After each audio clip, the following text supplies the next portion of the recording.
ಮೊನ್ನೆ ತಾನೇ ಉಪಮುಖ್ಯಮಂತ್ರಿ ಡಿ.ಕೆ. ಶಿವಕುಮಾರ್ ಅವರ ವಿರುದ್ಧ ಸಿದ್ದರಾಮಯ್ಯ ಅವರಿಗೆ ಆರ್.ಆರ್. ನಗರ ಕ್ಷೇತ್ರದ ಶಾಸಕ ಮುನಿರತ್ನ ಒಂದು ಪತ್ರ ಬರೆದಿದ್ರು. ಆ ಪತ್ರದಲ್ಲಿ ಹಲವು ವಿಚಾರಗಳನ್ನು ಉಲ್ಲೇಖಿಸಿದರು.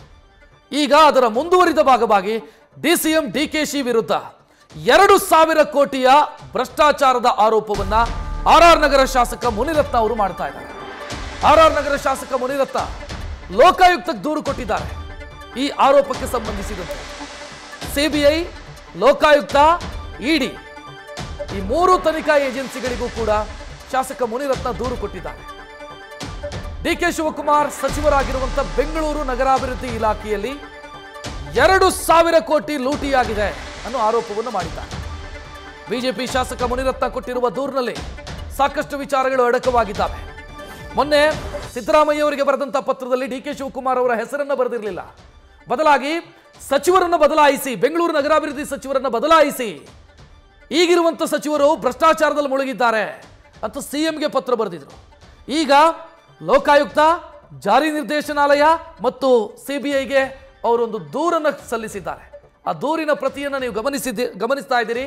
ಆ ದೂರಲ್ಲಿ ಮುನಿರತ್ನ ಅವರು ಉಲ್ಲೇಖಿಸಿರೋದು 2,000 ಕೋಟಿಯಷ್ಟು ಭ್ರಷ್ಟಾಚಾರ ಬೆಂಗಳೂರು ನಗರಾಭಿವೃದ್ಧಿ ಇಲಾಖೆಯಲ್ಲಿ ಆಗಿದೆ, ಅಥವಾ ಭ್ರಷ್ಟಾಚಾರಕ್ಕೆ ಬೇಕಾದಂಥ ಎಲ್ಲ ರೀತಿಯ ಸಿದ್ಧತೆಗಳನ್ನು ಸಚಿವರು ಮಾಡಿಕೊಂಡಿದ್ದಾರೆ ಅಥವಾ ಡಿ.ಕೆ.ಶಿ ಮಾಡಿಕೊಂಡಿದ್ದಾರೆ ಅನ್ನೋ ಆರೋಪವನ್ನು ಮಾಡಿದ್ದಾರೆ. ಹೆಚ್ಚಿನ ಡೀಟೇಲ್ ನೀಡೋದಕ್ಕೆ ನಮ್ಮ ಪ್ರತಿನಿಧಿ ಸಂದೇಶ್ ಫೋನ್ ಸಂಪರ್ಕದಲ್ಲಿ. ಸಂದೇಶ್, ಮೊನ್ನೆ ಸಿಎಂಗೆ ಪತ್ರ ಬರೆದಿದ್ರು, ಹೆಸರು ಉಲ್ಲೇಖಿಸಿರಲಿಲ್ಲ. ಇವತ್ತು ತನಿಖಾ ಸಂಸ್ಥೆಗಳಿಗೆ ದೂರನ್ನ ಕೊಟ್ಟಿದ್ದಾರೆ. ಬರೇ ದೂರಷ್ಟೇನಾ?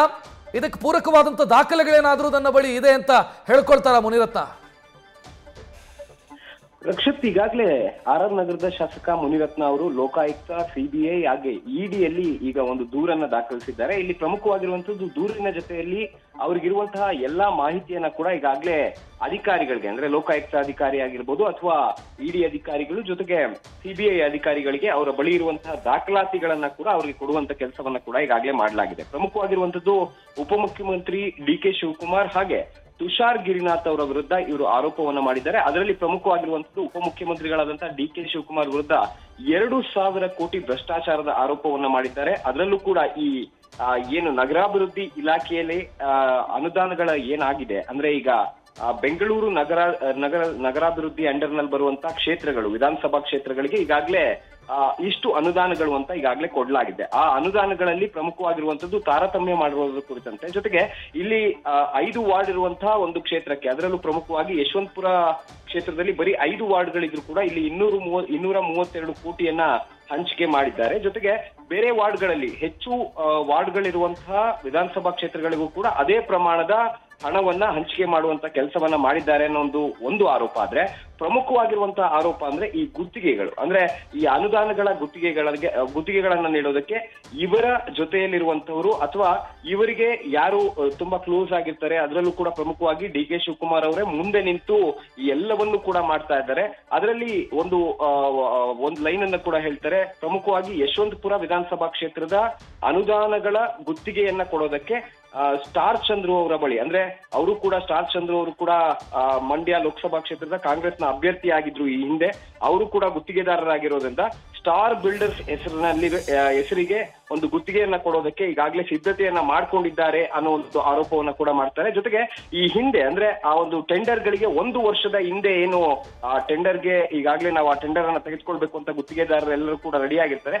ಅವ್ರು ಯಾರನ್ನೂ ಕೂಡ ಹತ್ತಿರ ಬಿಟ್ಕೊಳ್ಳದೆ ಹೊಸ ಗುತ್ತಿಗೆದಾರರನ್ನ, ಅದರಲ್ಲೂ ಕೂಡ ಪ್ರಮುಖವಾಗಿ ಮತ್ತೊಂದು ಆರೋಪ ಅಂದ್ರೆ ಹೊರ ರಾಜ್ಯದ ಗುತ್ತಿಗೆದಾರರನ್ನ, ಆಂಧ್ರ ಪ್ರದೇಶದ ಮುಖ್ಯಮಂತ್ರಿ ಚಂದ್ರಬಾಬು ನಾಯ್ಡು ಹಾಗೆ ತೆಲಂಗಾಣದ ಮುಖ್ಯಮಂತ್ರಿಗಳಾಗಿರುವಂತಹ ರೇವಂತ್ ರೆಡ್ಡಿ ಅವರ ಸಂಬಂಧಿಕರುಗಳಿಗೆ ಈ ಒಂದು ಟೆಂಡರ್ ಗಳನ್ನ ಕೊಡೋದಕ್ಕೆ ಕಂಪ್ಲೀಟ್ ಆಗಿ ಒಂದು ತಯಾರಿಯನ್ನ ಕೂಡ ಮಾಡ್ಕೊಂಡಿದ್ದಾರೆ ಅನ್ನೋದನ್ನು ಕೂಡ ಮೆನ್ಷನ್ ಮಾಡ್ತಾರೆ. ಅಂದ್ರೆ ಇಲ್ಲಿ ಪ್ರಮುಖವಾಗಿರುವಂತದ್ದು ಅವರ ಒಂದು ಪ್ರಮುಖವಾದ ಆರೋಪ ಇಷ್ಟೇ, ಈ ರಾಜ್ಯದ ಗುತ್ತಿಗೆದಾರರನ್ನ ಹತ್ರ ಬಿಟ್ಕೊಂಡ್ರೆ ಇಲ್ಲಿ ಭ್ರಷ್ಟಾಚಾರವನ್ನ ಮಾಡೋದಕ್ಕಾಗೋದಿಲ್ಲ ಅನ್ನೋ ಕಾರಣಕ್ಕಾಗಿ ಹೊರ ರಾಜ್ಯದ ಗುತ್ತಿಗೆದಾರರನ್ನ ಬಿಟ್ಕೊಂಡು ಇಲ್ಲಿ ಭ್ರಷ್ಟಾಚಾರ ಮಾಡೋದಕ್ಕೆ ಮುಂದಾಗಿದ್ದಾರೆ ಅಂತ ಹೇಳಿ ಒಂದು ಆರೋಪವನ್ನ ಕೂಡ ಮಾಡ್ತಾರೆ. ಜೊತೆಗೆ ಇಲ್ಲಿ ಪ್ರಮುಖವಾಗಿರುವಂತದ್ದು ತುಷಾರ್ ಗಿರಿನಾಥ್ ಅವರ ವಿರುದ್ಧ ಕೂಡ, ಅಂದ್ರೆ ಬಿಬಿಎಂಪಿ ಮುಖ್ಯ ಆಯುಕ್ತರಾಗಿರುವಂತಹ ತುಷಾರ್ ಗಿರಿನಾಥ್ ಅವರ ವಿರುದ್ಧ ಕೂಡ ಆರೋಪವನ್ನ ಮಾಡಿದ್ದಾರೆ. ಅಂದ್ರೆ ಇವರಿಬ್ರು ಕೂಡ ಸೇರ್ಕೊಂಡು ಮುಖ್ಯಮಂತ್ರಿಗಳ ಗಮನಕ್ಕೆ ತರದೆ ಈ ಒಂದು ಟೆಂಡರ್ಗಳ ಪ್ರಕ್ರಿಯೆಗಳನ್ನ ಕೂಡ ಮಾಡ್ತಾ ಇದ್ದಾರೆ. ಇದರಿಂದ ಅಂದ್ರೆ ಓವರ್ ಆಲ್ ಆಗಿ ಇಲ್ಲಿ ರಾಜ್ಯದ ಗುತ್ತಿಗೆದಾರರಿಗೆ ಅನ್ಯಾಯ ಆಗ್ತಿದೆ. ಜೊತೆಗೆ ಹೊರ ರಾಜ್ಯದಲ್ಲಿರುವಂತಹ ಗುತ್ತಿಗೆದಾರರನ್ನ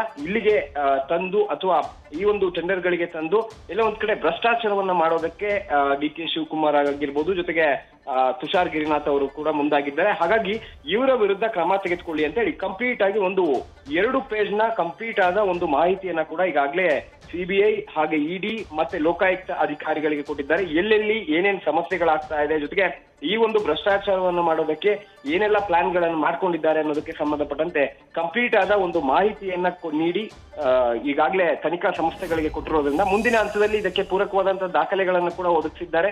ಈಗ ಸಪೋಸ್ ಏನಾದ್ರೂ ಇದಕ್ಕೆ ಸಂಬಂಧಪಟ್ಟಂತೆ ಕ್ರಮ ತೆಗೆದುಕೊಳ್ತಾರೆ ಅನ್ನೋದಾದ್ರೆ ಮುನಿರತ್ನ ಅವರಿಂದ ಪೂರಕವಾದ ದಾಖಲೆಗಳನ್ನ ಪಡೆದು ಎಫ್ಐಆರ್ ಅನ್ನ ಮಾಡುವಂತ ಕೆಲಸವನ್ನ ಕೂಡ ಮುಂದಿನ ಹಂತದಲ್ಲಿ ಮಾಡಬಹುದು. ಆದ್ರೆ ತನಿಖಾ ಸಂಸ್ಥೆಗಳು ಯಾವ ರೀತಿ ನಿರ್ಧಾರವನ್ನ ತೆಗೆದುಕೊಳ್ತವೆ ಅನ್ನೋದನ್ನ ಕಾದು ನೋಡ್ಬೇಕಾಗಿದೆ. ರಕ್ಷತ್, ಧನ್ಯವಾದ ಸಂದೇಶ್ ಮಾಹಿತಿಗೆ. ನ್ಯೂಸ್ ಫಸ್ಟ್ ನಿರ್ಭೀತಿಯಿಂದ ನಿಮ್ಮ ಪರವಾಗಿ.